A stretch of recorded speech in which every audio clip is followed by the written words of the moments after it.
Harrison Price for Tuesday, January 28th, 2025, coming to you from the Nation Network studio, built by Arbor Lee, here at the historic Wall Center. In this show, a presentation of Bet365. Open an account with Bet365 today, bet on a huge range of markets. So, whatever the moment, it's never ordinary at Bet365. Use code NATION when opening that account.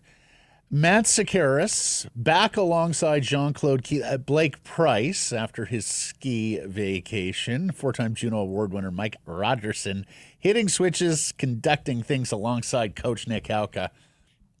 We got a big show for you. Lots going on.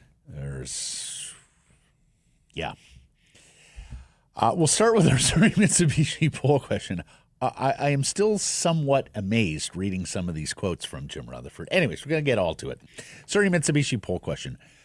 Now that their feud is undeniable, where do you stand? Team Miller, Team Pettersson, or neither? Trade them both. You can vote at the Harrison Price X and YouTube channels. And Mr. Price, we'll start with you. Welcome back. Nice to see you again. Hope you shredded the gnar. There was no gnar to shred. We survived the rocks, though. We need some snow here, folks. I think at this point, you owe it to yourself. If you're the Vancouver Canucks, if you're Jim Rutherford, if you're Patrick Allvin, to not commit wholeheartedly same day. Miller's going here, Pettersson's going here. They both got traded. Boom. You owe it to yourself to see how much the dynamic was poisoning each player individually and the group.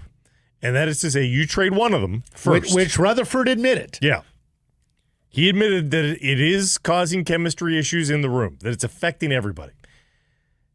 So most likely, I think people would fall on you trade the older guy then. So I'd say most people should be Team Pettersson. And hey, if you traded Miller tomorrow, maybe you can conduct the science experiment up until the trade deadline a little bit and see exactly what bumps you see from the play of the rest of the players, and maybe you keep it at that. Maybe you ultimately pull the trigger on a Pettersson deal as well. But I don't think committing to trading both right now is to anybody's benefit. So I'll say Team Pettersson for now. Yeah, I voted neither. And I voted neither because, and my thinking has evolved on this. I like you, was more keep Pettersson, move Miller if you have to for all the reasons. And I don't dispute that is a sensible way to go about it. Make Pettersson as comfortable as possible. But given that this got to the lengths that it got to, and folks, if you can find another example of the highest ranking person in team operations coming out and outlining and detailing a dressing room, locker room feud and saying things like it's affected team chemistry, saying things like, it got better for a bit and then it festers again, saying things like we may have to make a trade and not get equal value return. Like, please be my guest, my live at SakersonPrice.com if you find that example. I have grave concerns about either of these guys being a centerpiece on a championship club. I think what we're seeing with Elias here goes beyond a simple rift with a teammate. He hasn't gotten stronger. He hasn't gotten faster. Those are two things that were required, that are still required. The moodiness, the finickiness, the fact that he's not very reachable from coaches. Yeah, I have grave concerns about both of them being a centerpiece on a championship club. And, the problem, Blake, as much as I agree with you, if you throw Miller out, let's see, how Elias responds, and that there is the huge possibility for regret here. But the more I think about it, Blake, July 1st, he's got a no move clause, and he holds the cards at that point. So you'd only be looking at this half season and maybe playoffs as a sample to run your experiment, right? Yep. Yeah. Yeah. And, given how difficult Elias is, like on a practice sheet, I would not want to have to engage with him and his agents, who are, the super agents to the NHL stars, with a full no move clause. So you would have a very tight window to execute all that after a very short sample size. I wonder still how much the rift was affecting the practices too. Like that's where Miller is, like, during the middle of the game, Miller's can say a lot less to Pettersson or the rest of the gang. He can be a lot more vocal during a practice. I wonder if that's where it's possible. I'm having trouble seeing Elias's skill set aging well here in the NHL. Like, you should be in your prime right now. The speed and explosiveness isn't really there. The strength isn't really there. Why haven't those things improved? And when Alvin talks about him in terms of immaturity, and he's got to get better in terms of preparation, okay, maybe the light goes on there. If you're moving Miller and keeping Pettersson, I think you absolutely hoping that. You need that. Our friends at Surrey Mitsubishi have a special program for the Sekeres Price audience, and we thank them for it. Jessica from Surrey Mitsubishi, a dedicated representative who is going to do all she can to help get you approved on a new Mitsubishi through their in-house financing program. Bad credit, negative equity on your current car. Jessica will apply the special program for you. Do everything possible to make sure you're approved. Email Jessica at surreymitsubishi.com. Make sure you mention Sekeres Price to get in on this program. Some conditions apply. Surrey Mitsubishi, 13820 104th Avenue in Surrey. Top story of the day brought to you by Yellow Dog Brewing, Neighborhood Brewing, Foolish Winery. Jim Rutherford admits that the JT Miller-Elias Pettersson drama has impacted the entire team and that someone has to go. We're going to go through some of these comments to Gary Mason in the Globe and Mail, and we have Gary Mason coming up next segment. We recorded that interview earlier today. Some of you may have already seen it on YouTube. But the quotes, like, as we were both reading the article, Blake, the quotes just seemingly get more and more explosive, all the way up to the Quinn Hughes section of the story, of the column. So let's start with Jim Rutherford and the first quote that Mason has. I felt like for a long time that there was a solution here because everybody has worked on it, including the parties involved. It only gets resolved for a short period of time, and then it festers again, and so it certainly appears like there's not a good solution that would keep this group together.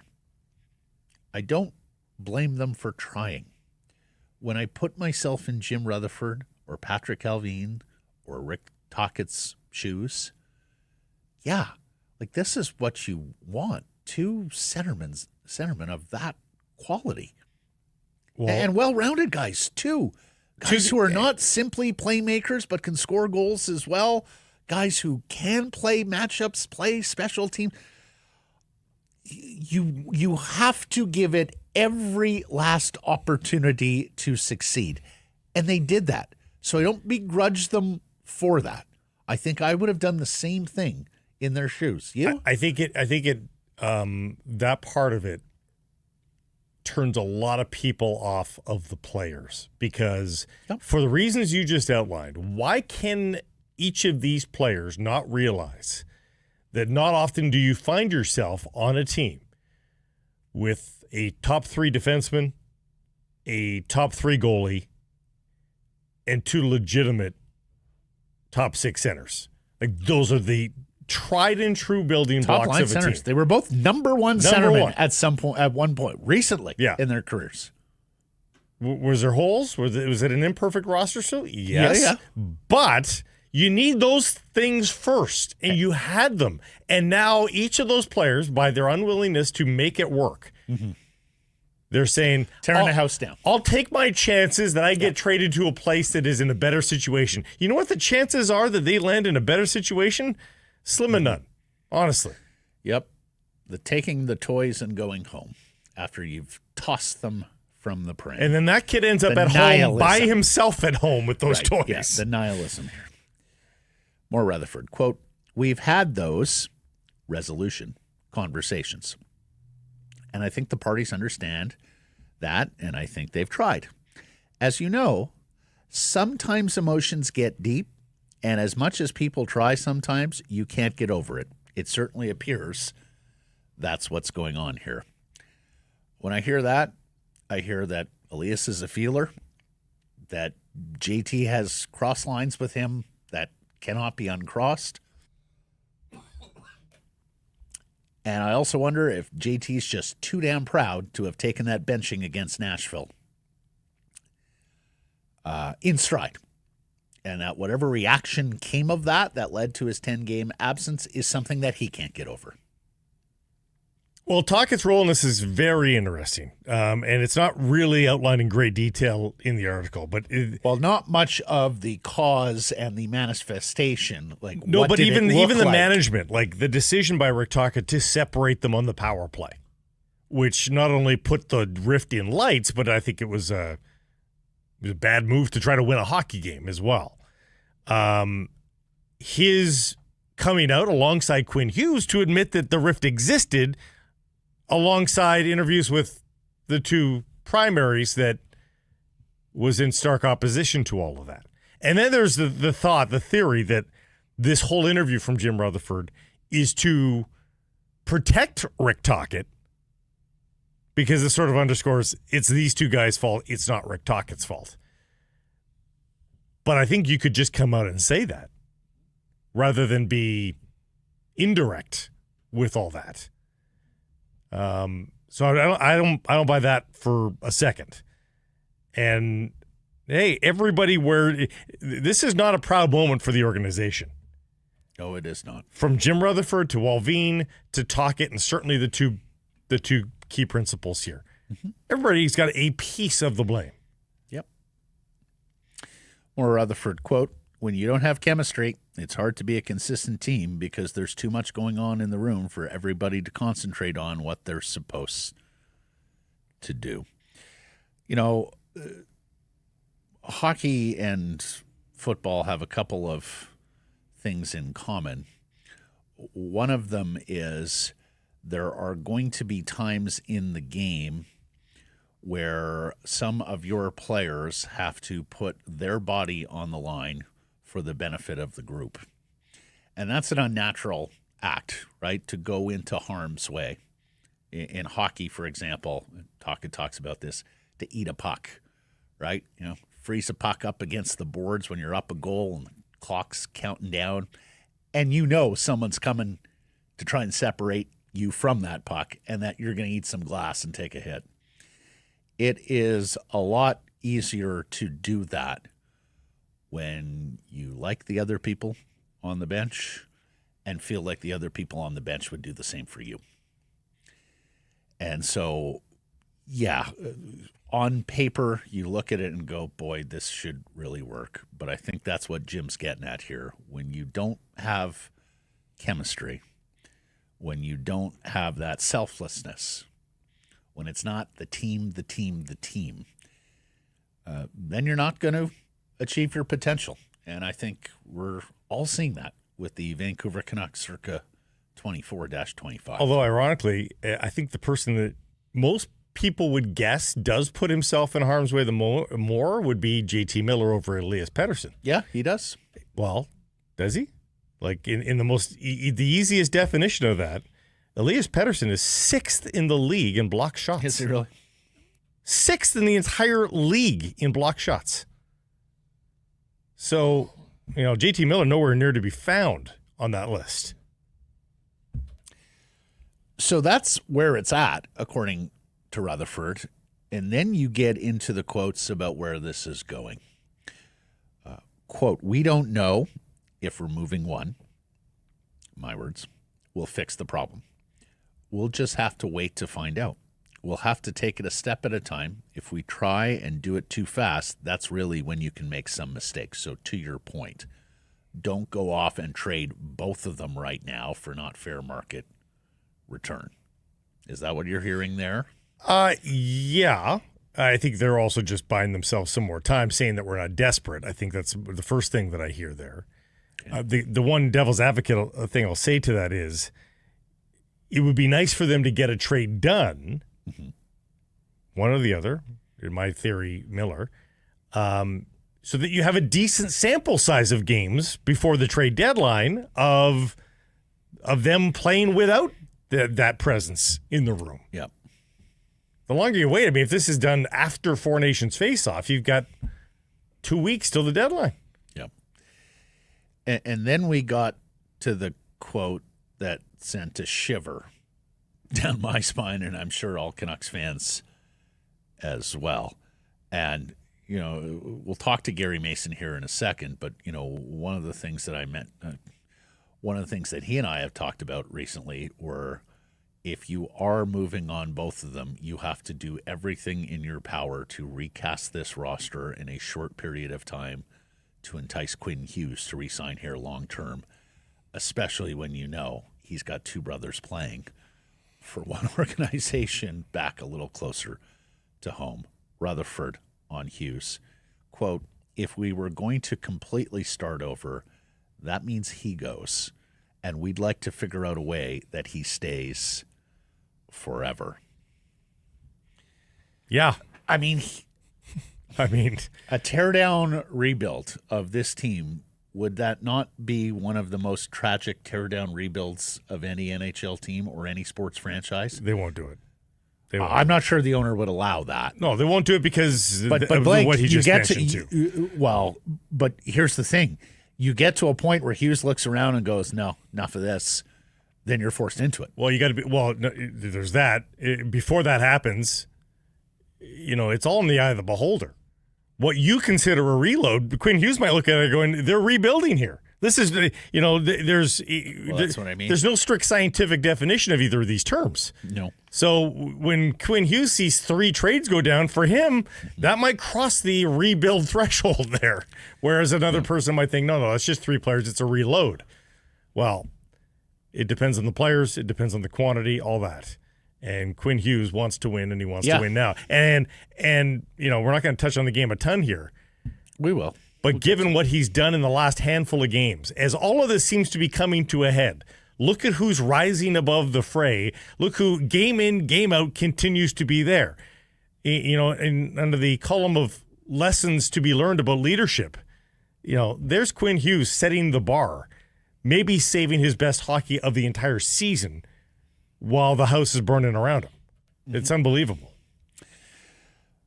More Rutherford will have to do the best we can in trades. Whatever assets you get, you may turn them into something else, and we have to work our way back into being a contending team. So just we'll stop there. There's a second part of the quote here that's important, but work our way back to being a contending team. That tells you Jim Rutherford doesn't believe this is a contending team. And in conjunction with what he talked about with team chemistry, folks, they are not adding up at the adding pieces at the deadline. Like, the president of hockey operations does not believe they're a contending team right now. Quote, if a center goes out here, we have to get some kind of center back, but it's not going to be the same center going out. It might not even be a number 2 center. But you'd have to do the best with what we have until we figure out how to fill that spot. Wow. Very much easier said than done, acquiring a first or second line center. More Rutherford. And then, of course, you have to get extra things that you can either use in the future to flip for NHL players now or for other positions or things like that.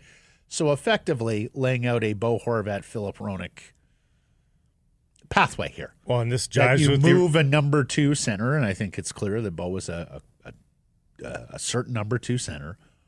And you, via the 2 trades with the Islanders and Red Wings, acquired a number 2 defenseman. This and jives when he with says other things, I think, you know, that's to be expected. That's picks, that's prospects, it's other things that maybe you can use on the trade market. And this is not new. We've been hearing from the insiders over the past 10 days or so. Canucks are relenting on getting like for like in a trade, that they are now open to futures. So, all of the, if you're wondering, you can connect some of the dots here about who's providing the details of these things to the insiders based on what he just said there. But yeah, get ready to be mildly disappointed. When the trade is first announced, whomever it is, get ready to be mildly disappointed by it if you're a Canucks fan. Because at face value, you're going to say, wow, we are a much worse team right now. And the Canucks will be. The hope will be that addition by subtraction gives you a bump, and that the assets acquired can be utilized in a way that the fall is not so great as it might otherwise appear. Now, before we get into hearing from Elias and JT, and this is Elias and JT from a month ago when they were nothing to see here,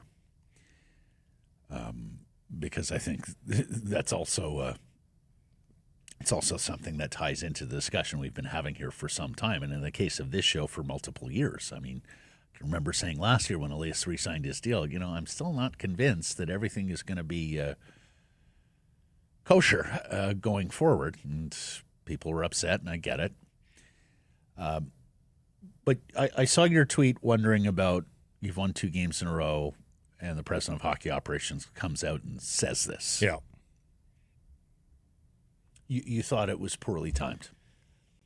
Well, if you have even a shred, 1.38% of you believes that this team can rally and find itself. Boy, once this reaches the room, which I think inevitably it will today, what damage does this do to the momentum of back-to-back wins? So for anybody that's just hoping maybe this will eventually play its way out, and let's face it, it was a pretty decent couple of games here for them. What happens because of this interview? Secondly, and I know the retort will be, everybody knows that this is real, everybody knows about this story. But again, if they start to play halfway decent hockey here, that smooths over all the, hey, there are cancers in the room, they hate each other, that sort of thing. If they play, I think that's his point, Blake, is that that's happened before, and then it just reared its ugly head. That we've gone through periods of winning hockey where the vibes. I'm saying for the purposes of a trade. For the purpose of a trade, Matt, at the end of last year, if you wanted to trade Pettersson or Miller, you'd get a king's ransom. You get market value. So a little bit of good hockey goes a long way into making people forget that there was an issue back then. Nobody was worried about the up and down turbulent relationship of these two at the end of the playoffs last year. So I just think it's a for a team that has preached lock it down, no info leaves, no leaks. There's been people dismissed over this. There's been broadcasters kicked off the plane over this. No leaks. Well, but hey, so give yourself all of the benefit of the cone of silence as much as you can, rather than shooting yourself in the foot. Well, a couple of things here. There are different rules for the owner and the president of hockey operations when it comes to leaks than for everybody else. Oh, well, they make the rules, so it doesn't matter. Exactly. But the effect of the information getting out is the same. Number two, I think you're right about Miller or Pettersson. Either could have got a king's ransom at the end of last season, but I think they made the calculated decision. We were a 109-point team. Was it 109 or 108, whatever it was? That was a goal away from beating, or 2 goals away, 1 goal from tying, and going to overtime in Game 7 against the eventual Western Conference champions. No, a team that in and of itself got to Game 7. That's not what I was talking about. I'm just talking about good hockey makes people confident that those are the players that they are acquiring. If they played good hockey right now, and this Rutherford interview is not released, but they have a good 10-day run where they win 7 of 10, and those guys have got some counting stats, I think an acquiring GM feels a lot better about the player that he's acquiring rather than right now. Maybe. You say there's still a shred of a chance that they can get it back together and win. Well, I'm not sure he does. I think that's – look, Jim Rutherford's a wise guy. I think he understood what he was saying. I think he has watched enough inconsistency from the Canucks to look at it and go, even if we get on a run, even if we get into the playoffs as a wild card or anything, this team isn't winning 4 rounds. No, for sure. And my mission here is to win 4 rounds. Not win 1 round, not win 2 rounds. Number 2, and look, this could be, I know you love counterintuitive. This could be a hell of a counterintuitive example here. But I think he's messaging to 2 other constituencies. The offers, the market has been soft on Miller. We know that. And obviously they haven't found a Pettersson trade they like. Otherwise that would be executed. I wonder if this is done to shake up those other GMs. Like, okay, guys, move is coming here soon. You want Elias Pettersson? You want a number 1 center on the trade market, something that is almost never attainable? It is time to come with your best offers. And I also wonder whether he's doing this because he knows the owner is going to have a very tough time with this. This is an owner who nixed a Ryan Kesler trade before Ryan Kesler was ultimately traded. I'm wondering if it was calculated to put the mess right out there in front of everybody, naked, so that the owner doesn't push back on what they're eventually going to present him, which is most likely a trade for JT Miller or Elias Pettersson, maybe even both. That's a very counterintuitive thought, the second one there, the middle one, that the Canucks get any sort of leverage out of this versus appearing so overtly desperate. Like, I wonder if it's a fear of missing out thing. Because remember, they've been left at the altar 2 straight weekends. Let me ask you this. By the Rangers on JT, by Carolina on Elias. Let me ask you this. Mm-hmm. Is there a world in which the offers are so bad that they can't pull the trigger on it, they can't bring themselves, or do they just ultimately say, we're trading somebody, one of them, with the best deal, and if it's not a great deal at all, we're still accepting it? I think there's a drop-dead date, yes, and I think that's probably the trade deadline. But a drop-dead date of somebody's out the door by the deadline? I think with Miller, it's the trade. Highest bidder, whatever that is. Put it this way. That's pretty scary. I think it's JT Miller by the deadline or it's Elias Pettersson by July 1st. And it's maybe both. Yeah, I mean, that gives them a lot more time, though, if it's July 1st. Yep. And a lot more avenues. Yep. The more intriguing thought is, do they have an in-season deadline for change? Because they have. I mean, they still have time here, right? You still got, 5 weeks before the deadline? Yeah, but I mean, if you're just committed to it. Let me say this. Actually, well, I mean, the trade deadline is a deadline by definition for this season. Is the start of the Four Nations tournament a deadline?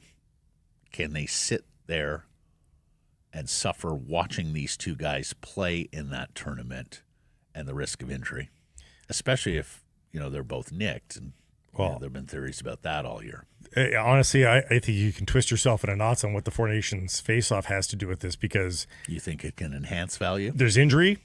There's a possibility that they're in a new room, guys. They're in a brand new dressing room. It's a chance to effectively have a mini bit of success within a very tumultuous season for them. Would you be blown away if either one of them rose to the occasion in this tournament? I would not be. Nope. It's funny because a Swedish friend, mentioned to me about a month ago. He goes, If Elias thrives at the Four Nations, I think you have your answer. I mean, but JT Miller wearing stars and stripes, we know how he feels about this. He's waded into political avenues before. I think he would be. I think you're going to see the best of him. For the most part, engagement and effort level with JT is there. I know there have been games this year where it has been absolutely vacant. And more recently, yes, he has looked like he has checked out, although I thought he was pretty good last night. To me, engagement and effort level have been more an Elias Pettersson problem than a JT Miller problem. This might sound like semantics. I don't think it is. It's focus for JT. JT will always have his feet moving. That's a great way of putting it. But the giveaways, like, honest to God, the giveaways, passes that he would normally be a little bit more discerning about what they're making, he just makes them anyway. Yeah. But, like, that's correctable from a coaching staff. Well, both are correctable. If Elias just, I suppose, but if Elias just doesn't give a shit and it's just waiting for things to change here. Yeah. And that's why I say, like, there are two really bad avenues of positive reinforcement if you just trade one. If you trade Elias, you're basically telling JT, have Adam in the room. I don't know about that. I mean, and if you trade, think he's been slapped on the wrist enough. If you trade JT, you're basically telling Elias, yeah, go ahead. Be the, moody, whatever, who, if he doesn't like his teammates, his line mates, sulks, doesn't give us his 100%. I disagree. I don't think you're saying that message at all. I think you don't think so? I think one thing you do risk with that scenario is guys in the room thinking, go. So that's what happens. You get to you stamp your feet. Which is why. But I don't think Rick Talk is putting up with that from his own standpoint. I think he still reads the riot act to Petey and says, listen, he's gone. Mm-hmm. But don't for a second this absolves you. I mean, I don't think Talk would stand for that. So as you may remember, it was a few days before Christmas when Rick Tocchet and Quinn Hughes both spoke on this feud, this rift, in greater detail than they ever have before. And they didn't sit there and plainly say, yes, those two guys don't get along. Yes, those two guys are affecting team chemistry. But they talked about it in terms of, Quinn said, hey, sometimes I'm not happy with Phil Roenick, but we got to figure it out. We got to be professional. They reference it as well. Like, it. You know what it is? Tocchet said, why don't you ask for those two guys' media? Huh? Remember that? Like, he wanted them to face the music. Well, on December 21st, Elias, in a post-game, was asked about it by Dan Murphy, then J-Pat. And a day later, JT was asked about it. We're going to play both clips here, starting with Elias, and we'll come back and discuss. About all the chatter around recently, Elias, with about you and JT, and perhaps being some friction. That's still going on? Yeah, well, it has been. Well, it's the same answer. It's good. I don't know why people still try and make up. Excuse my language, but that's my response to it. So it hasn't been distracting you? Oh my God. Next question. Listen, you guys, in a sense, of the outer world have created this thing. Like, this isn't a thing. So, am I bothered? No, but you guys are just wasting your time. How tired are you about hearing of it? I don't care. You guys want to talk about it? You want to ask me all you want. I can bring up PD and we can do the interview together if that would make you guys happy. What about shutting out the noise, JT? This team has always been so good about it, no matter what year it is, about anything regarding the team. Listen, I have a lot of stuff to worry about right now for myself. I'm not worried about any noise. The noise is between my ears, and I'm trying to figure out how to play a good 200-foot game for the team.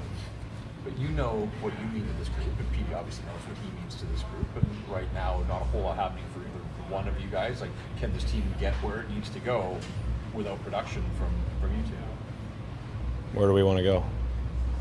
I would assume to the playoffs first of all, right. And beyond that. Okay. So it'd be great if we could have 100 points for sure. That would be ideal, right? So we're just trying to play the right way. Points will come when they come.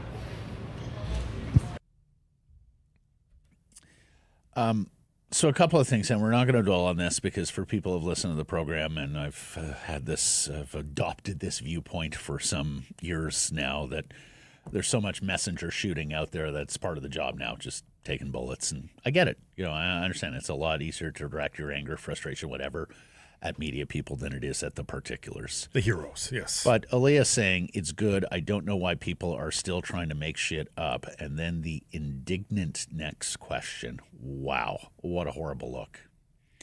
And then JT, you guys, in a sense, in the outer world has created this thing. I mean, it's a good lesson in that, here's the thing. When there's a lot of smoke and there are a lot of people in media positions reporting on the smoke, and the principals try and tell you there's no smoke, it's probably a good guess that the principals are lying to you. People in official places lie a lot. Like, there are a lot of flaws with media. Don't get me wrong. I've seen the business from the inside out for 25 years now. We get things wrong. We read too much into things. We're not always clear and concise enough in our evaluations. But I don't know anybody in this business who goes out to intentionally mislead people. I know a lot of people in officialdom who go out to intentionally mislead the people. biggest guilt of a media sometimes is jumping on a story when they haven't fleshed it out enough and needed to double check, maybe that sort of thing. That's the biggest guilt. But there's never the intention from 99.8% of the media that we certainly have come across to deceive, versus this, which is a full-on attempt to deceive. Those were two concerted acts to deceive. Yeah. Or answers to deceive. Matthew in the super chat, I think we remember this interview, the Rutherford one, not these two, as the milestone of the beginning of the next dark age of the Canucks, unfortunately. Yeah. Greetings from Texas boys. Yeah, we have Kazrak as well saying another decade of darkness. We're going to get to this in the days and weeks to come. We already have to some degree. I recognize that confidence in Jim Rutherford and Patrick Alvin and the Canucks Pro Scouting Department may not be at an all-time high when you take a look at free agency and what they did and didn't do and the results on the team this year. But I'm still not defeatist on this. I still am of the opinion that you can execute a good trade or good trades, plural, with these two particulars and retool the hockey club over the next couple of years. It's going to be difficult. Of that, there's no doubt. But that's why these guys sit in the chairs they do. That's why Jim Rutherford is a Hockey Hall of Famer who has won Stanley Cups in both Carolina and Pittsburgh. You can argue that they've waited too long, and that in and of itself is failure, and you will get no quarrel here. I can understand why they gave this every last bit Hoping of upon time. hope. Absolutely. Yeah. I think we all can. They're marvelous hockey players at their best. You wanted it to work. It should have worked. The onus on it not working is on them, not you. But I still think that there's a path out of this that isn't, quote, decade of darkness. The team is so much better run than it was under the previous administration, everybody.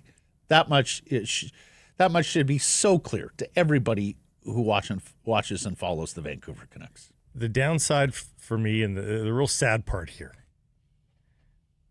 this isn't a team that sunk all the way to the bottom of the standings, and that's what instigated all this finger pointing and bad blood. Like, the season theoretically is not lost. It's not, and they really have not gone any further down. Maybe there was a moment because of the games played column, but really, the bottom, the basement for the Vancouver Canucks has been the first team out of the playoffs.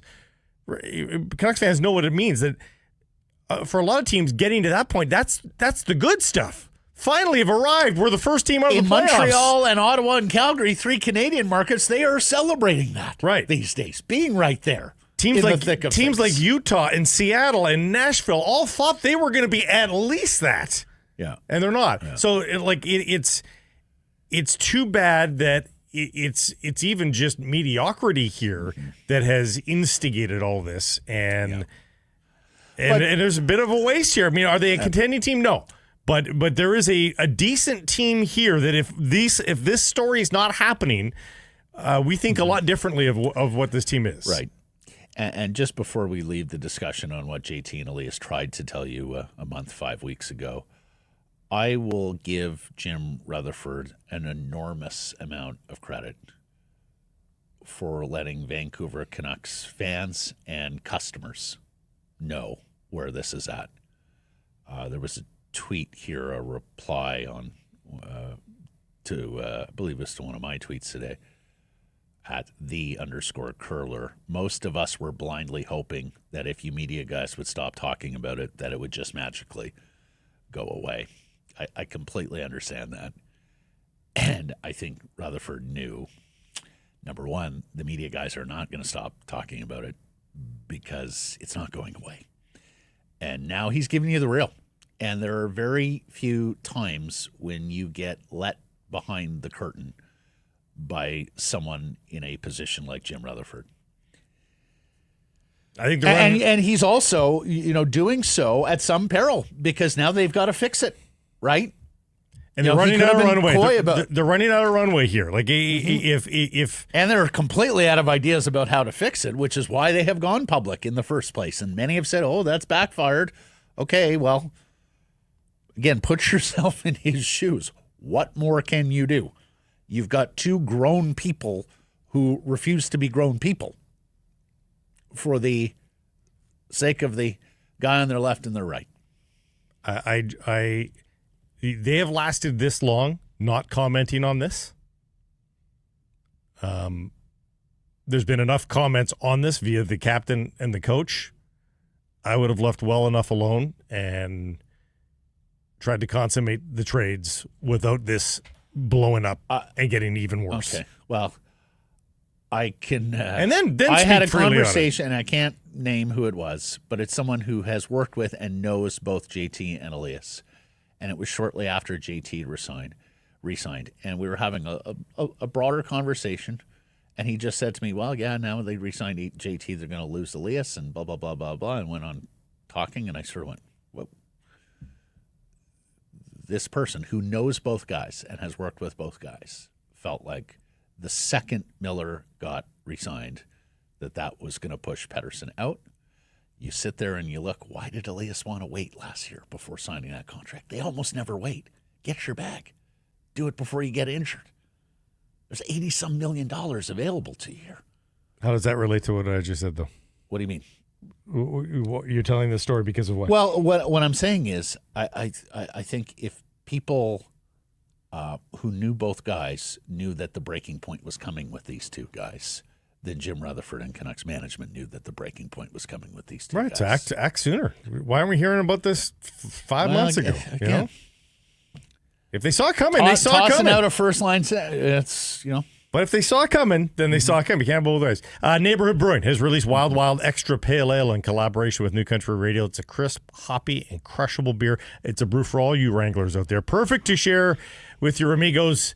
Yeehaw. Enjoy the Wild Wild Extra Pale Ale. 5-2 in St. Louis, consecutive wins for the Vancouver Canucks. Oh, it's the same team. It's going to be our big story today, and then something happened. A spirited game. Someone at the Globe and Mail hit publish. That's what happened. I said during the game on social media, I said, they're doing all the old things. Like last night looked like a game from the previous year. Mm-hmm. Like the JT Miller's identifying the line change and sliding into the middle for that Queen. Like it looked like why is it so hard? They moved the puck to the middle of the ice way better last night. And then I know it's not a great team. It's also not the last place team in the league. Consecutive wins for the first time since December 1st. Is it finally time to go streaking here?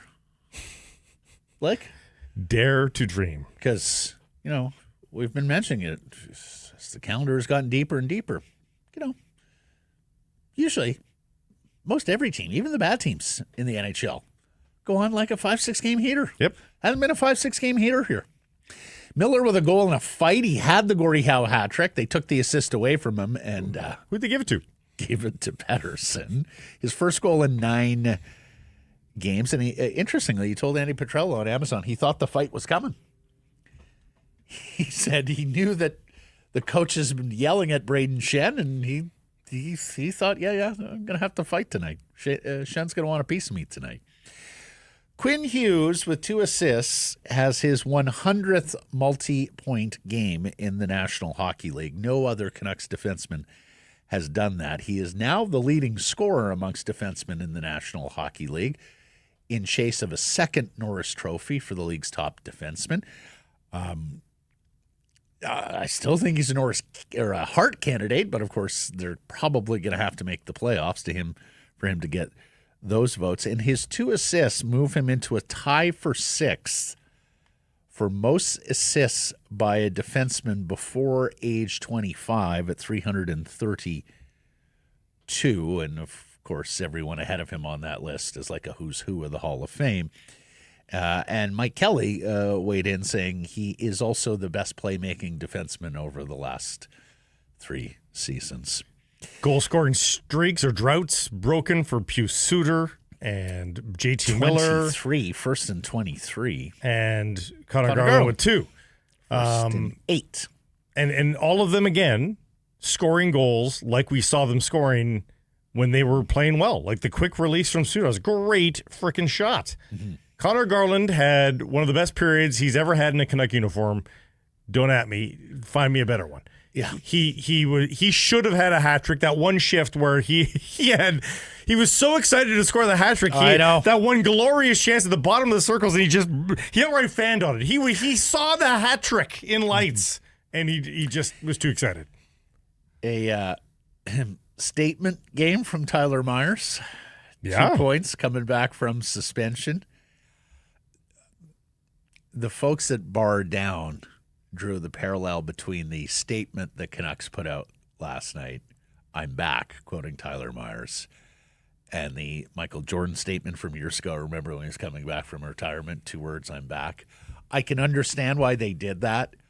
I interpreted it more as a wink at the Oilers putting out their Connor McDavid statement of last week. Here comes Tyler Myers, the other suspended party. Yeah, remember me? I too was involved here, yes. But he drew a lot of praise from, he's kind of known as the teacher's pet, right? Like the guy in the room who can take Tocchet's message and distill it and communicate it to his teammates for that extra reinforcement. Here's Tocchet on Tyler Myers' night. Mizey was one of the best players on the ice. I thought he was terrific tonight for us. When he's out, you really miss a guy like that. His breakouts were great. I thought he was excellent. I really, in those 3 games he was off, he worked really hard. So he didn't miss a beat. So I'm really proud of Mizey. The game on the weekend, they beat a top team. But they did so in the way that you felt like they needed to win the game. They got a spectacular goaltending. And a spectacular goal and, bar of the door, and that was that. Yeah. But this one, they look like a team that knows how to play hockey. And that's, again, to weave it back to the first story of the night, of the day here on the show. That's the shame in this. It's a capable team. Mm-hmm. Even if they're not a contender, they certainly can be the top of the middle class. Right. They're good enough to be that. Second round, conference finals, if they get some goaltending, that's sort of what I've perceived the ceiling for this team. And, beginning of the year, I was thinking, boy, get at least 1, maybe 2 more defensemen, and this could be really cooking. Alas, here we are. Shots were 18-8 at the midpoint of the period. And, Vancouver, they finished 30-26. There's some score effects there. It was their first time scoring 4 goals in 3 weeks. It was their first time scoring 5 goals since December 6th. But some of the things that we have talked about, just not enough shots, shots was not a problem last night. And I love the location of the shots. And Tocchet hockey is reducing the shots, and boy, they were doing that too early when the game was in doubt. Pettersson, a season high 5 shots in a season low 14-24 of ice. Saving, early lead. He was able to move ice time around a little bit, I think. And we talked a little bit about this yesterday. When you look at the line combinations for Tocchet right now, Pettersson with Höglander and Karlsson and Heinen with Miller and Boeser, it looked, and Garland away from both of them, it kind of looks like he's just trying to get back to balance through a top 9 here, Blake. I mean, that was one of the key factors last year, right? Like, we bemoaned that, there wasn't really a winger worthy of Pettersson there outside of when Höglander was on a heater, and they tried to fix that with Jake DeBrusque, but one of the keys to success last year is, day after day we would sit here and talk about that third line, Garland and Joshua and Bluger, and the threat they were providing offensively and how that made Vancouver so difficult to play against because they had three separate lines that could really drive play and carry some offense. So I think he's trying to get back to that, not to mention splitting Hughes and Hronek. I think they're looking for more balance there. And then there's Lankinen, 24 saves, career high 18th win. And as we talked about yesterday as well, they can't afford to let Thatcher Demko just get on a run and find his game. They right? can't. And so you wonder whether it's going to be a run of games now for Kevin Lankinen. Lankinen's record this year is 18-8-6. Doesn't take a whole lot of math to figure out that extrapolates to a really good year if he was playing every game. He's not going to, but they are clearly winning a lot more games with him in between the pipes than anybody else. 4 wins combined for Demko and Shilovs in 18 starts. 1 point back of Calgary now for the final wild card spot. The Flames do have a game in hand. They will play it tonight against the Washington Capitals. More on that in a second. And Aatu Räty has been recalled. And boy, Aatu, do we really need your development now, right? We're moving 1 or maybe 2 top 2 centers out. All of a sudden, Aatu Räty and his development becomes all the more critical in the Vancouver Canucks evolution as a franchise. 13 points in his last 7 games. He's on a 3-game point streak. 5 points in those 3 games. They've won 8 in a row, and he's been an AHL honored player, so this is meritocracy as well. He's a point-per-game player in the AHL this year. He just turned 22 2 months ago. Yeah. If you didn't know that he'd been up and down, Yep. yo-yoed for the last 3 years, if you just heard, Vancouver Canucks fans, you've got a newly turned 22-year-old centerman down on the farm who's a point per game. People's hearts would be aflutter. Yep. So I think it's only fair that you remain in that state. Not that he's going to come in and score the lights out, but remain very optimistic about the player being a National Hockey Leaguer because how he's been treated up until this point, developed to this, is really neither here nor there. He is the age that he is. And what he's accomplished this year is exactly what you want to see out of a player that is that age. And Blake, to bring this full circle, with Rutherford was talking about in the path forward, Horvat for Räty, Beauvillier in a first. Take the first, go out and get Hronek. Räty develops. And you don't need him to be a top-line center. Yeah. If you hold on to one of Miller or Pettersson, I mean, the upper echelon, all you need him to be is a second, which is still a good accomplishment. I'm just saying. Still a long way to go. You don't need yes, him to I be, hear what you're saying. But you don't need him to be a superstar in the league. Yeah. And then lastly, I had a lot of people, I saw this last night, a lot of people reaching out to me and talking about this on social.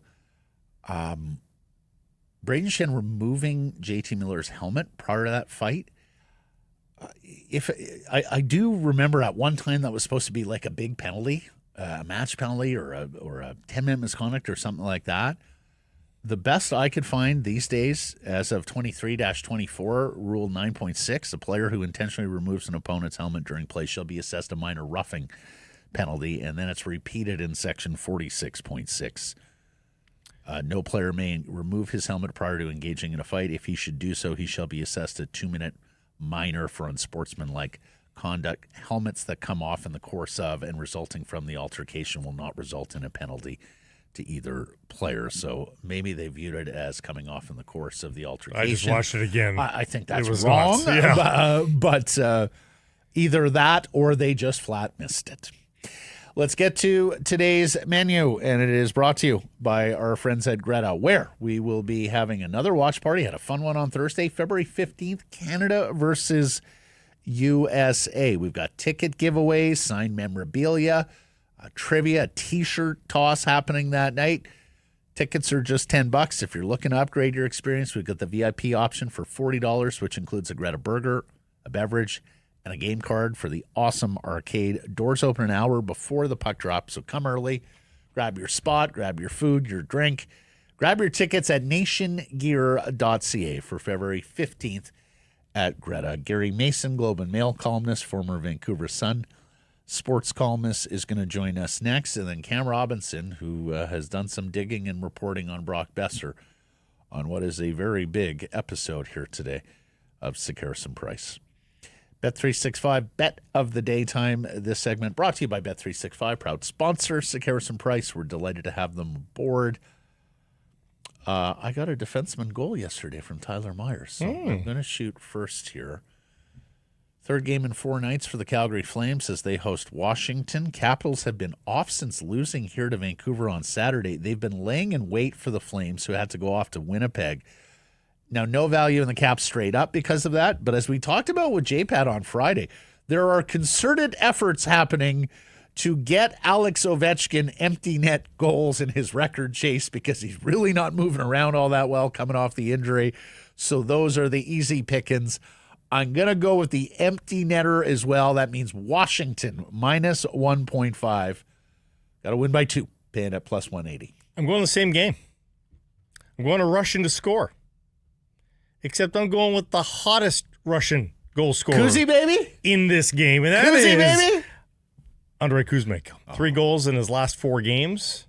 He's come alive. There's talk that he could be a trade chip for the Flames to get better at the deadline. And nothing's better than a Kuzmenko with money to be earned. And that is, oh boy, can he earn a contract here? Can he salvage his NHL career with a good finish? And you just put down a little here. Plus 500 on Kuzmenko. Simpler times. Oh, my gosh. Simpler times.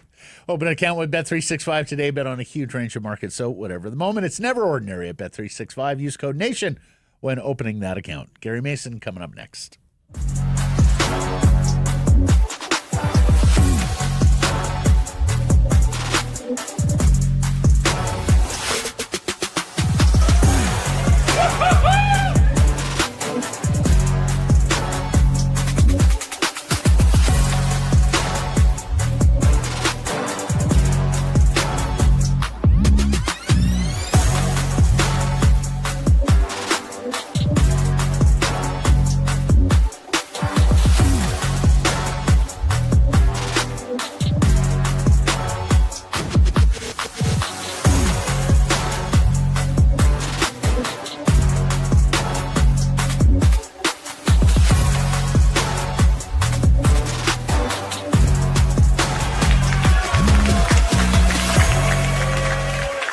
Harrison Price from the Historic Wall Center. And if you're in the market for a fully electric, 100% electric vehicle, HOV lane eligible, go to the brand that started everything. Remember the Prius way back in the day? The BZ4X, the latest 100% electric installment from the Toyota family. Go take one for a test drive at your Pacific Toyota dealers, wherever one is close to you, and find out what this one is all about. Capable for everything that BC throws at it. That means yes, more than capable for your trips to Whistler. And as we sized it up the other day, 2 golf bags easily in the back of the BZ4X. Go take one for a test drive. You'll fall in love just as we did as well. Lots of rebates and incentives, $12,500 in that, and you can finance a 2024 BZ4X from 0.19% APR for 36 months. Visit shoptoyota.ca or, again, visit your local Pacific Toyota dealer.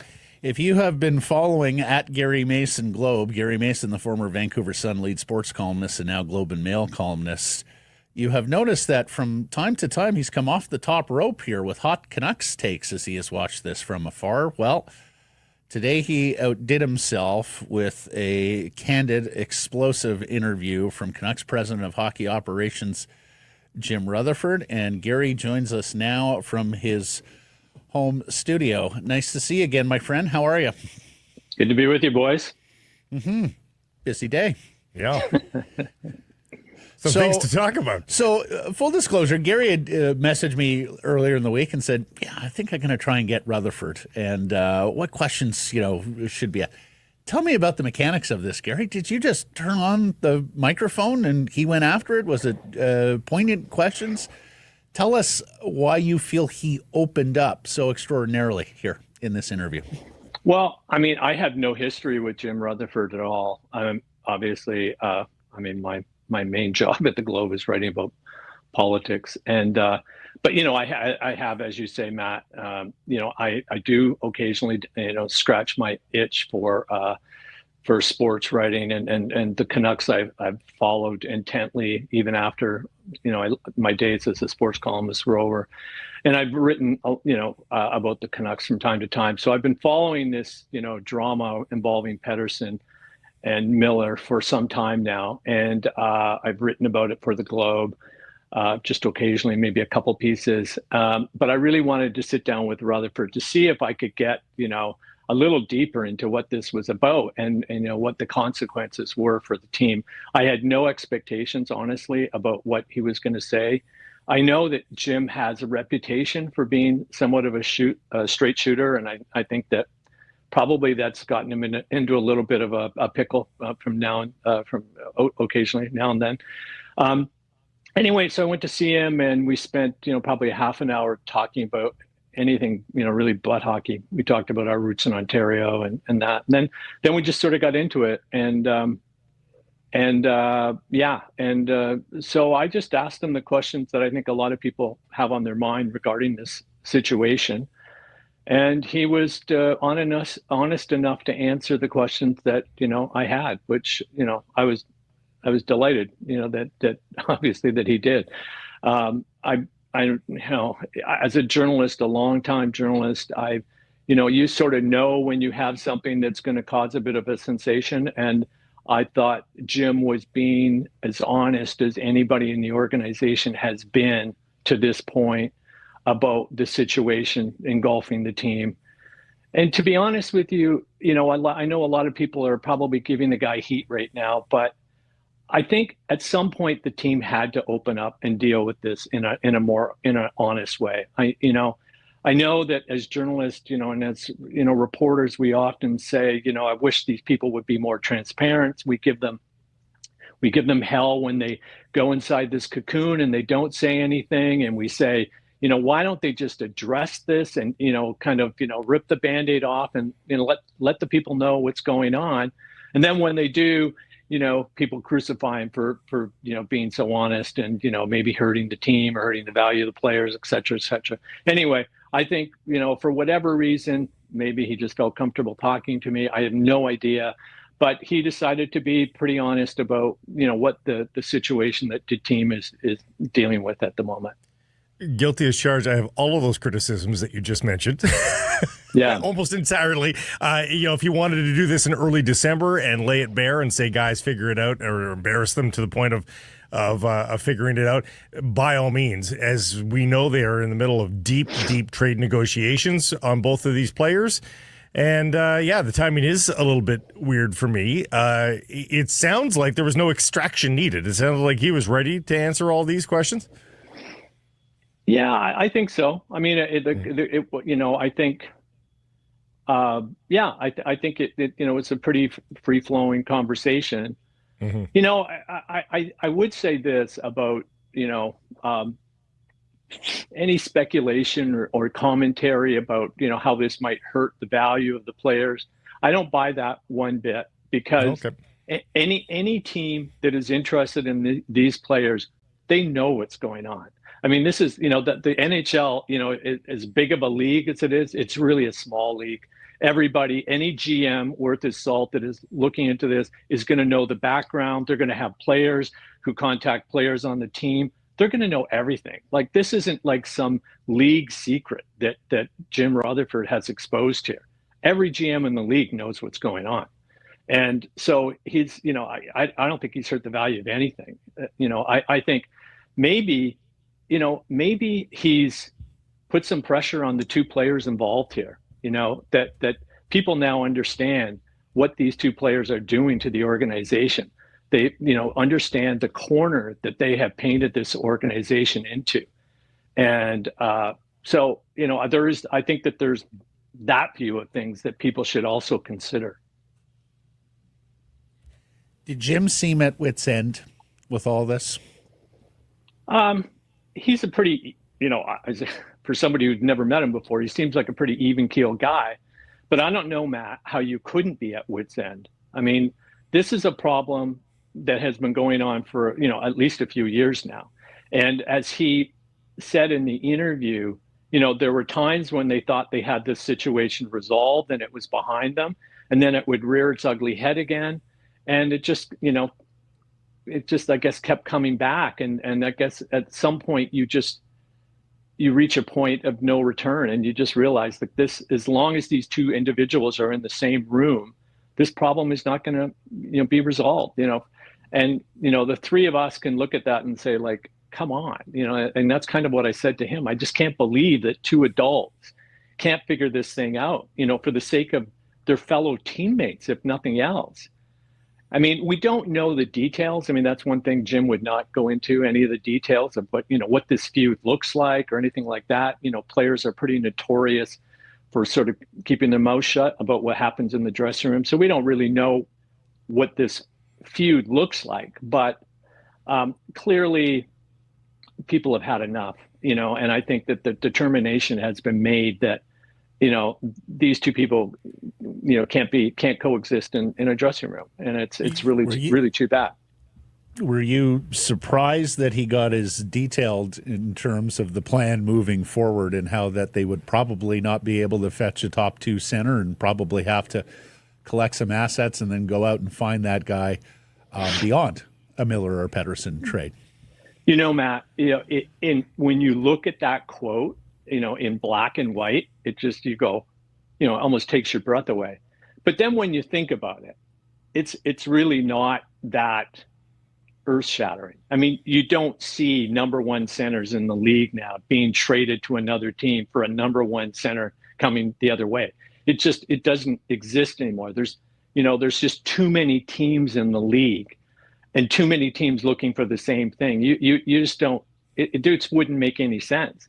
And as he said, I mean, you might not even get a great number two center coming back. So I mean, it's like you have to get what you can, and then maybe you're talking about draft picks that you flip to get somebody else, in another trade down the road or something like that. I mean, Rutherford has been around this game long enough. He knows how it works. He knows what you might have to do to make the best of this situation. And it might not seem like the best situation right away when the deal's consummated, but you might have to look at the deal, a couple moves down the road, like the Bo Horvat situation. Ultimately, and you ended up with Hronek. And so when you look at it that way, it seems like, okay.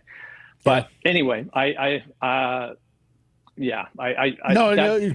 didn't surprise me when he said, we're not going to get a number one center. No, I mean, nobody thought that. That is the reality of the situation, but just see it there in black and white from a president's mouth was something. There's no guarantee. There's no guarantees that you take a profound step backward. Like Columbus and Calgary have surprised us this season. That you just don't know. Yeah. But presuming there's at least a mild step backwards, you should. What do you think that looks like for Canuck fans, and what do you think that looks like for Quinn Hughes, who certainly thought that this was a different trajectory when he was signed his last deal, even. Yeah. Well, I mean, I think Hughes is the biggest concern that the team has, without a doubt. I mean, but he's the captain of the team, and you have to know. I mean, one thing Rutherford wouldn't get into really is Hughes and any input or what he knows about the situation. He wasn't going to betray any confidences there, but you have to know that they're talking to Quinn Hughes all along the way here. I mean, he's the captain of the team. They rely on him to take the temperature of the dressing room, to tell them what's going on. They have to have sought his feedback in all of this. And Quinn is not a stupid kid. He would know the ramifications of this. He knows now that they're shopping these two players. I mean, the world knows that they're shopping these two players. It's not a secret. So I guess the question is, and Rutherford sort of addresses this, you can't do a complete teardown and rebuild and still hope to keep Quinn Hughes. I mean, they understand that. They're not stupid. So it's more like a retool. And I don't think any of us The three of us, we don't know what that looks like. You don't know what a retool looks like until you know what you're dealing with in terms of the assets in return for two players like Pettersson and Miller. Did you ask him the Hughes question, the tear down rebuild question, Gary, or did he offer that? I asked that. Yeah, okay. I wanted to know. I said, the biggest concern you have is Quinn Hughes. I mean, you've got a guy who's a generational player on your team. That's a guy who should be in a Canucks jersey for the rest of his playing days. I mean, that's what you would hope. So, but I just keep getting back to it's such a crappy situation. It really is. And I'm sorry. I blame the two players. I know people are going to want to blame management. You knew about this. Management kept thinking that the situation was going to get better. Maybe they were hoping it would get better.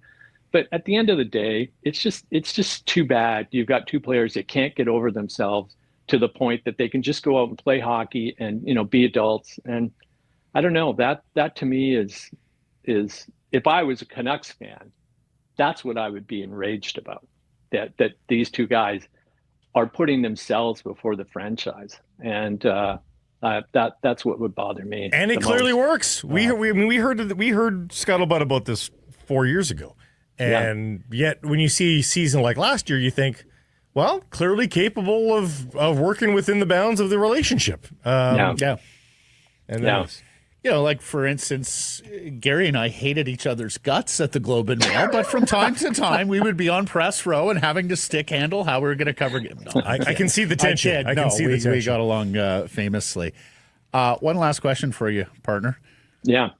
Jim Rutherford turns 76 in a few weeks. Did you get any indication about his appetite for overseeing and being a part of all of this if we have to take Humpty Dumpty off the wall?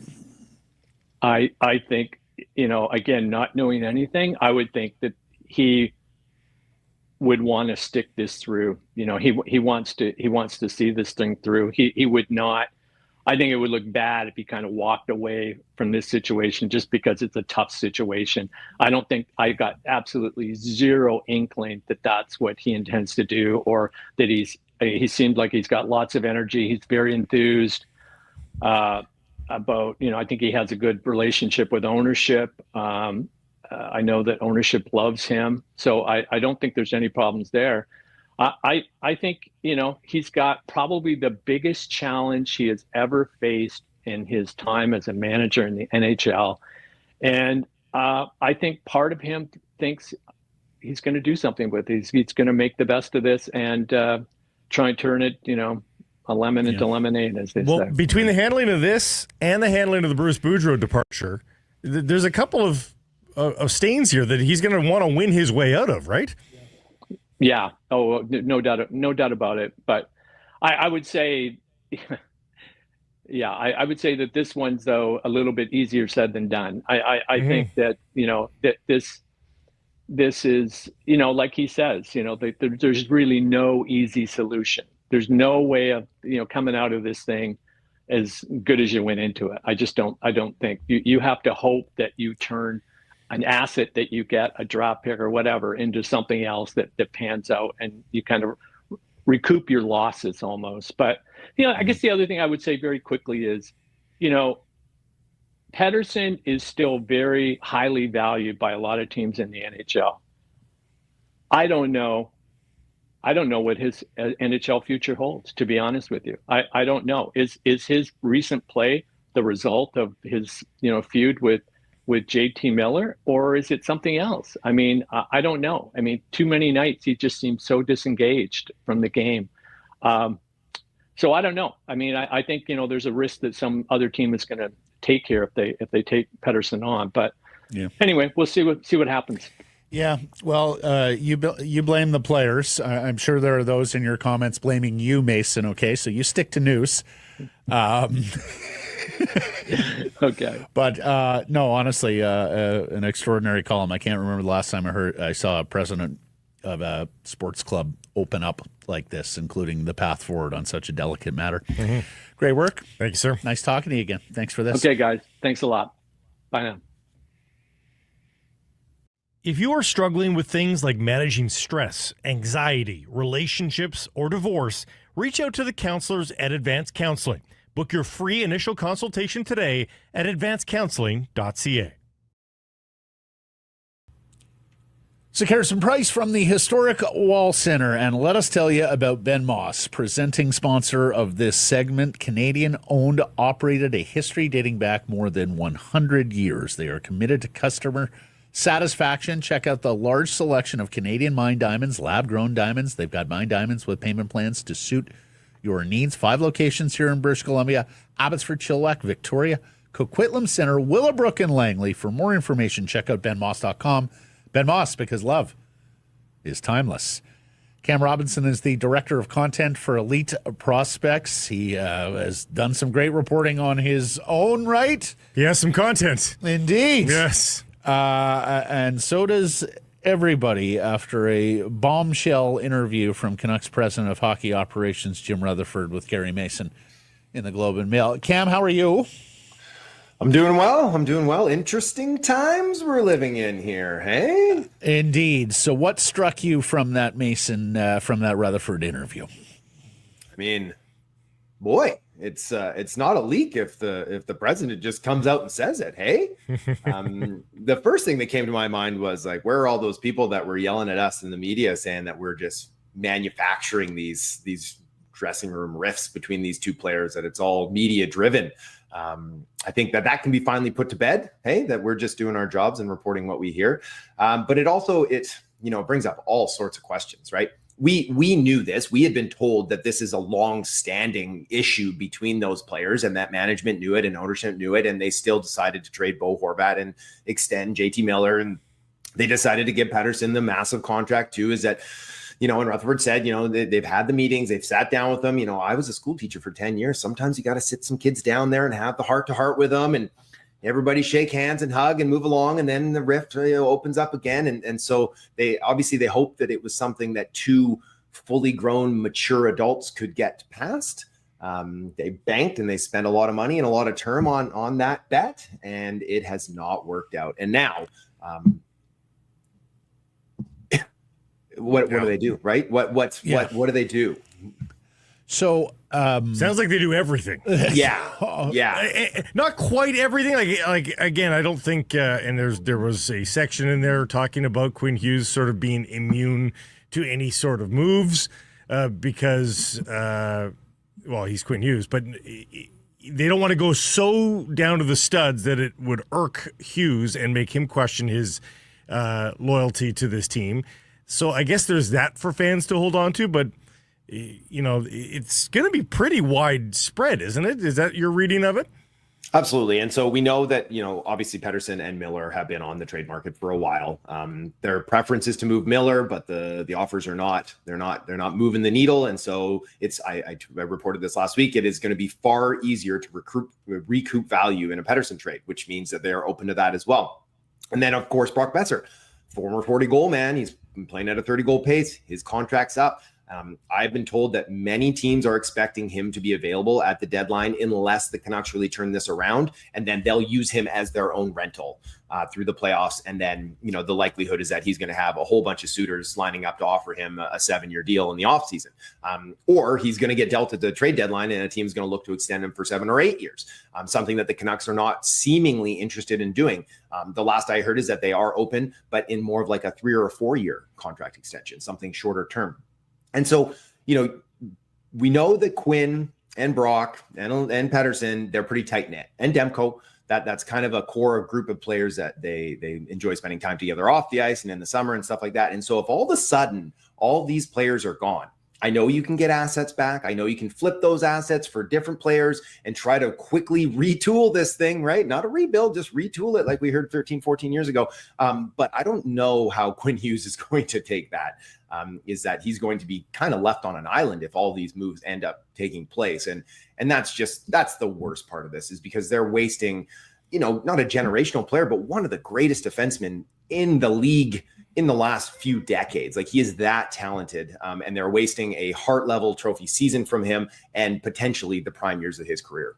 So let's use the Avs as an example. Netchess is not Rantanen, but you didn't get much worse if you got worse at all, and you've got some flexibility because of that trade and a little more depth as well because of that trade. Could the Canucks try to pull off something like that where, you're getting maybe only 80% of the return back, like a net chance for Rantanen in comparison, but you're also getting a guy that's also playing maybe up to his potential. Like, whatever they got back, let's say it's only 80% of a JT Miller when he's at his best, but JT Miller's not at his best. So is it really just a like for like? You could do that in an Elias Pettersson trade. You can Right. you can trade him, and you can get a player like Martin Nakash was on the table, right, from Carolina. That would have been a player that would have come back. For JT Miller, no, you're not going to get an asset that's 80%. You're not going to probably get an asset that's 60% JT Miller. They're throwing anvils. So you're going to get yourself a player that's going to slot in as maybe like a middle six center for you, chipping in 40 points, maybe can kill some penalties, that type of player.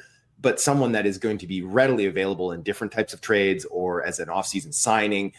The assets coming back into Miller offers are just not going to be good enough, which is why I think that they are so open to trading Pettersson, because you can't. There's a number of teams that are very interested in getting Elias Pettersson, even though he's on, it's been about a calendar year since he's really been thriving on the ice, but they see everything that we see too, right? Is that he's a 26-year-old. He's produced a point a game in his career. He has the 100-point season. He's dynamic. He has the two-way ability. He's mentioned in Selke conversations that there are probably 31 NHL teams that believe like we can fix him. We can get him back to that level. There are not many teams that look at JT Miller and be like, okay, he's turning 32. Production is declining. We know about the issues in the dressing room, that he's an enigmatic type of guy. And it's like there's no upside on this. It's just maybe a plateau and then a downside. With Pettersson, there remains a lot of runway for upside here, that he has 3-4 seasons where he could still peak out. And so that's where it's coming down to, I think, for them. Cam, Rutherford has admitted that they can't get over this emotionally, that while it goes dormant for a while, it crops back up, and that it affects overall team chemistry. He was very clear on that. Yes, yep, it has affected the rest of the team. How worried would you be about the chill factor with other GMs and other head coaches not wanting to introduce this into their room? When it's Miller, yes, because it's, this isn't the first time. It's not just an isolated incident where it's just two players that aren't getting along.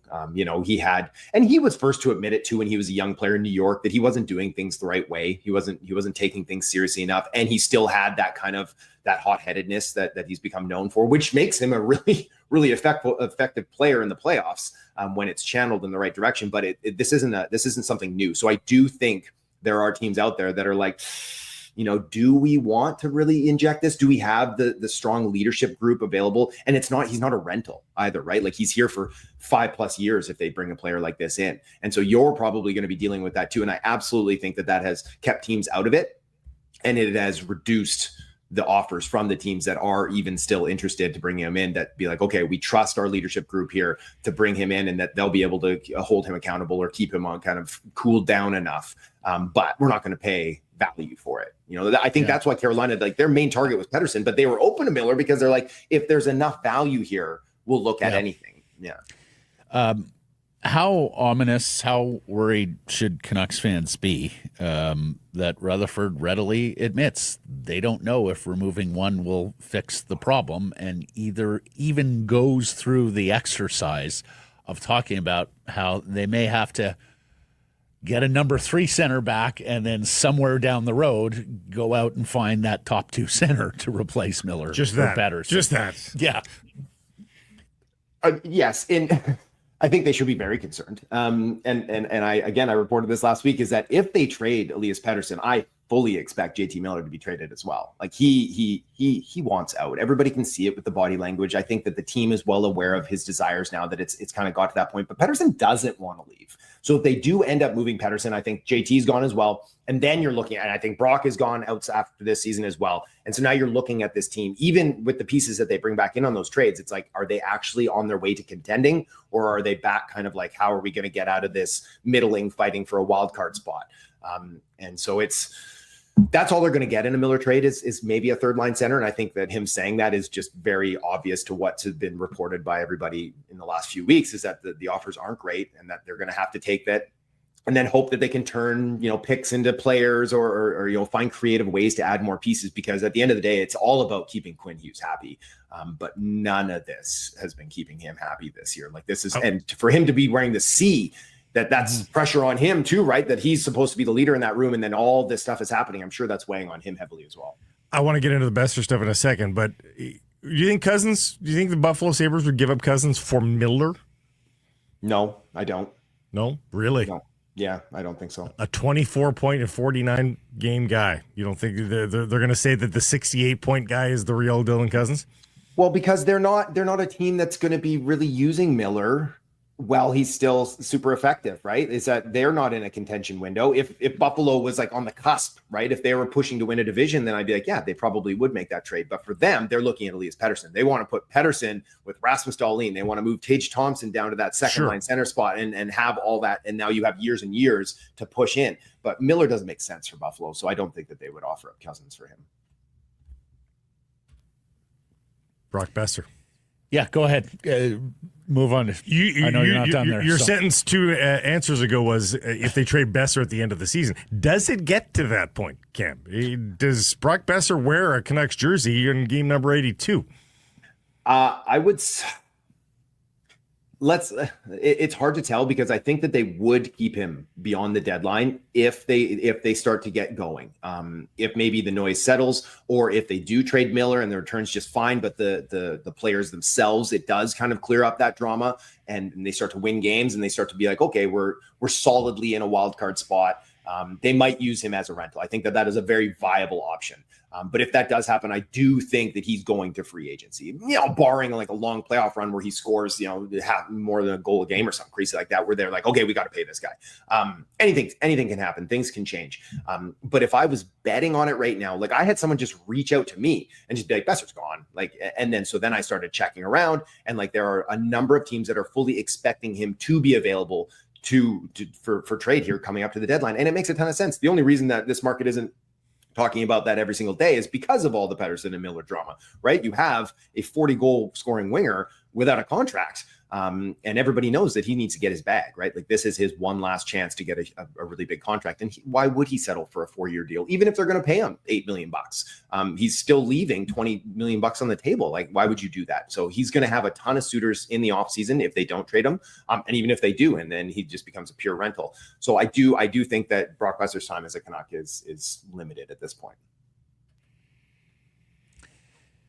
Cam, I didn't think we'd get here, buddy, but over the last week with the Canucks below the playoff bar, I have seen different Canucks fans on social media posting screen grabs of the NHL draft simulator, including one account, and I'm sorry I don't have it, who captioned it, "Hello, darkness, my old friend." You're the draft guy, buddy. How many top 2 centers are available in the 2026 class? Because or 2025 class? Because I have a feeling we might be talking about that in June. I mean, there's a couple, but they're at the top of the heap. I thought you might say that. Yeah. So say they trade Pettersson to Buffalo, maybe they get their first that's not lottery protected, and they get lucky and they can pull out James Haggins or Michael Misa, and all of a sudden, in 4 or 5 years, you got yourself a first-line center. Hey, all hope is back, but it's not a super strong draft. If they're staying where they are and they don't add any more first-round picks and they end up picking whatever, even if they fall and they end up picking like 10, there's not an obvious guy there that's going to be like, this is someone you can be like, that's a top 6 center. There's guys that could end up there. Jake O'Brien is a player that I really like, and I think that could develop into something like that as a 6'2" right shot center when he stacks on some weight. Really interesting player. I think would be a great pick for the Canucks, but they will have to probably slip a bit to get a player like that. Yeah. Where are you on Brock Nelson? I know he's 33 years old. He's a rental. He's probably going to get traded here. The Islanders can't re-sign him if he gets to market. Where are you on him? I mean, yeah, I guess if that's like a stopgap, if you can get him for on a shorter deal, because like you said, he's 33 years old and the production is waning now as is, but he's a proven, I think the last 3 years he's clicked at like a 37 goal pace, so he knows his way around the net. But yeah, it would be one of those band-aid signings that when you lose one of your top 6 centers, you're like, you got to sign somebody, but there's probably going to be a decent market for him.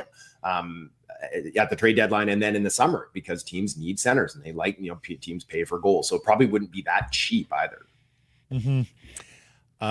Woodley said earlier in the week or late last week that he's heard the goalie coach community is talking about Thatcher Demko's availability. What's your sense there? What do you think he's worth? And, do you see a path forward with re-signing Lankinen for the Vancouver Canucks at this stage? Yeah, I have no like inside intel on Demko's availability. I don't think it makes any sense to trade him at this point because you sell low. Like what? I don't see the benefit in that. So if it was me, I wouldn't be trading him. But I guess if teams are kicking the tires, like Carolina made sense, right? If they wanted to give value, Carolina never gives value though. And then when it comes to Lankinen, it's like I'm fine with bringing him back, and he's earned a multi-year deal. I wouldn't pay him $5 million a year or anything like that, but I think he has earned a multi-year deal, maybe like the $3 million range or something like that, 3.5. But if you traded Demko, like you're still looking at a guy who's never played 40 games in the league in a single season. He's an average stopper. His save percentage, hovers a little over 9. This year he's stopped about 2 more goals than expected over the season. So I know he's been good and really good at times for the Canucks, but he hasn't been a world beater, and he's not a goaltender that I think that you can really like hang your hat on and be like, okay, we got our number one now if we trade Demko, because I don't think that's what he is. And guys develop late, but he is 29 years old, and that would be a very late development to become into like a legitimate starter. There's a relationship to preserve here, though, with Demko if you're not trading him. Mm-hmm. And yet Kevin Lankinen's win-loss record is more than just a playoff pace. Like that puts it's a top 3 playoff pace. If they want to make the playoffs, if they want playoff revenue and all that sort of, should they just be playing more Kevin Lankinen here and risking whatever Demko thinks of that? Yeah, if that's the end goal, right, is just to get those playoff gates, and then yes, then he has been playing. And to be a little fair, is that the team has played better in front of him some of those nights too. Like I don't think we can hang it all on Demko, some of the games that he had, but he hasn't been great. But he missed a long time, and he's got this injury that he's still trying to fight through. And it's like this. It's a very weird, unique situation. There's a reason. Yeah, there's a reason. But there's also just plain fact that his save percentage is demonstrably lower than Lankinen. Yes, absolutely. And so, you're looking for wins right now. You're looking to get the team back rolling. You do have to play Lankinen more. You can't play him all the time because you do have to keep Demko going, and you want him to get back up to speed. So it's just like this fine dance that Rick Tocchet and company have to manage, while also like finding a way to generate more shots and scoring chances off the rush and all these things that this coaching staff has struggled with historically, while also managing the net and all the dressing room drama. And it is, like I said, interesting times. It sure is, Cam. And, I feel bad because we had a list of things we were going to talk to Cam about, but here you go. All this news happening. So those will wait till next week. Cam, if they're still relevant, thank you for this, and we'll catch up next Tuesday. Yeah, sounds good, boys. Talk soon. If you are struggling with things like managing stress, anxiety, relationships, or divorce, reach out to the counselors at Advanced Counseling. Book your free initial consultation today at advancedcounseling.ca. So Harrison Price from the historic Wall Center, where you extend your game night with a staycation in downtown Vancouver. Book a Harrison Price exclusive rate here at the Wall, 604-331-1000. Tell them we sent you. Some blackout dates supply based on availability. You can text the show, 778-402-9680. Email live at harrisonprice.com. It all goes to the Great Clips inbox. Great Clips. It's going to be great. I was a little disappointed you weren't here yesterday, because it wasn't more than, 2-3 weeks ago where I asked you, as a former junior alpine ski racer and still recreational skier, if you had any desire to go ski Kitzbühel and the Hahnenkamm. And then, of course, Jack Crawford and Cam Alexander take 2/3 of that podium in an extraordinary day Saturday. But not to be outdone, did you see the story with Comox's Cassie Sharp? I didn't. Not this weekend, no. She has recently returned to World Cup ski halfpipe. 2-year break around the birth of her daughter. Olympic champion in 2018. Silver medalist as well in the halfpipe. 2 different Olympics, and she won the X Games title. We did a little ad campaign We with did Casey Sharp exactly way back day. in the day. So feel an affinity to her. Congratulations, Cassie, her first X Game title since 2019 in Aspen, Colorado. And there was a second Canadian on that podium as well, with Halifax's Amy Fraser taking A lot of bronze. winter sports podiums. We're gearing Honestly, up here. I sit Michael there on Kingsbury and others. Well, Yeah. Kingsbury, all he does is Yeah. like he just dominates that sport. No, but I sit here, I read the CBC Olympic newsletter every Monday morning to see how Canadians did as we count down to Milano Cortina. This could be a very good games for Canada if these results that we're seeing on the World Cup circuit continue to hold. Our old friend Adam Bighill was released by the Winnipeg Blue Bombers over the weekend. He suffered a season-ending knee injury in September, had surgery. Now he has tweeted, says he plans to keep playing. A very classy note to the Bombers in the city of Winnipeg. 7 years there after his tenure here in BC. He's a future Canadian Football Hall of Famer. Would absolutely love a reunion, but the Lions are very short of cap space. And Ace Ely was pretty good, I thought, at middle linebacker last year. 17 games, 60 tackles. He was the team's nominee for most outstanding rookie. And buddy, you know what's back here? What's back? For a 10th straight year? Yeah. HSBC Rugby Sevens. Oh, yes. At BC Place from February 21st to 23rd. Blake and I have both attended over the years. In fact, Blake has called some rugby over the years. It's a marvelous event. It really is at BC Place. One of the best parties you will find in this city. So encourage you to grab your friends, your fancy dress costumes, 12 women's teams, 15 men's teams. Both Canadian squads will participate. 3 full days at BC Place of the Rugby Sevens. Single-day tickets are on sale. They start from $65 plus fees. And for the fan that wants to cram everything into one day, you can enjoy the next level rugby experience. VIP tickets, $130 a day, giving you the best seats in the house, player access, a private bar and lounge, and in-seat food and service. Tickets on sale now, van7s.com, starting from just $40. Mixing of water. Yeah, hydrate. And then roam the concourse and take photos of all the fancy dress. That's what they want. It truly is. Yes. Like your Instagram will blow up if you go to this event and take it all in as it is supposed to be taken in. Poll question results. Surrey Mitsubishi poll question results from Monday. We asked them, Blake, what do the Canucks need to be a playoff team? A defenseman, a forward, a Miller/Pettersson trade, or they aren't one? What did the people say? Miller-Pettersson trade. No, they said a defenseman, 48%. Oh. They aren't one, got 33% of the vote. Miller-Pettersson trade 17. Wow. Forward 2%. Pucker, Glenn, JT, Petey making up so they can get back to their 100-point selves would be a bloody good start, but so would a 4-lane bridge to Vancouver Island. Oh, so he was realistic about it. It's good. Why don't we have a channel? Like the English Channel. I think those are pretty big endeavors. Yeah. Yeah. Do you ever remember a channel? Ever talk about that? Channel would be great. I mean, I've heard it floated. Okay. Pardon the pun. Blake, not this one, says a defenseman as in singular? It's more like 2 or 3. Andrew, a JT trade would hopefully bring back a top 4 defenseman, so both of those are the same choice. Different Andrew. It's more than a position. They don't have the mustard. I would rather watch a whole team of 8s and 44s grit and effort over statement. 43 is exceptional. Build around him and go fast about it. And Lance said a heart transplant. Wow. Yeah. Errors, Group discount on that. Let's hope, because Yes. there's a few of them that need it.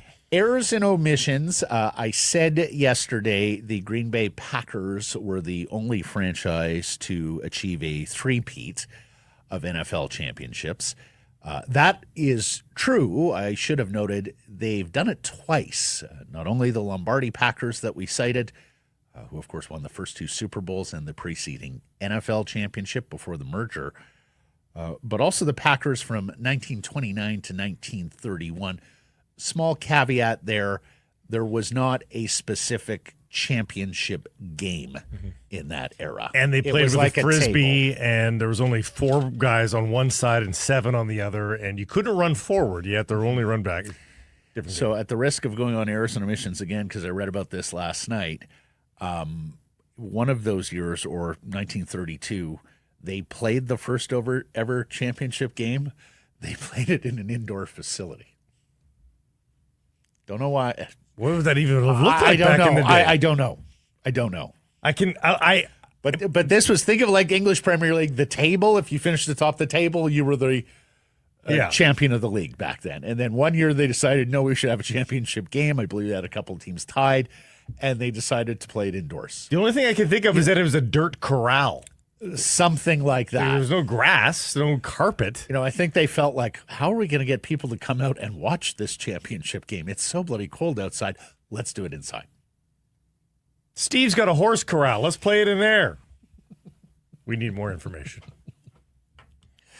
That's as deep as we're going on this one. If nothing from the inbox, thank you, everybody, for joining us today, connecting with us in this show. Please do subscribe to all our assorted channels. YouTube, you want to see that Gary Mason interview today, YouTube. And wherever you get your podcasts, follow on social. That's X, Insta, Facebook, TikTok, YouTube, Blue Sky. We're live on many of those platforms, noon Pacific time weekdays. And, of course, support the community sponsors you hear us talking about. Keep it local.